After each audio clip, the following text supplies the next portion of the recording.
Hello అండి. ఇది మా తోటలోని కాయలతో ఉన్న మొక్కలండి. కొన్నింటికైతే ఈ మొక్కలు తెచ్చినప్పటి నుండి కాయలు ఉన్నాయండి. కొన్ని అయితే మేము నాటిన తర్వాత కాయలు వచ్చాయండి.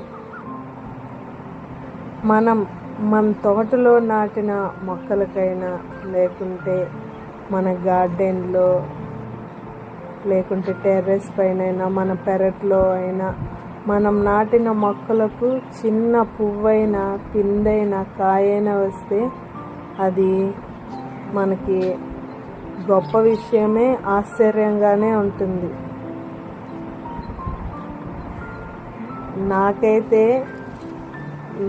మా తోటలో వచ్చిన మొక్కలకి వచ్చిన ఏదైనా నాకు గొప్ప విషయమే. అది పువ్వైనా, పిందైనా, ఏదైనా నాకు ఆశ్చర్యంగానే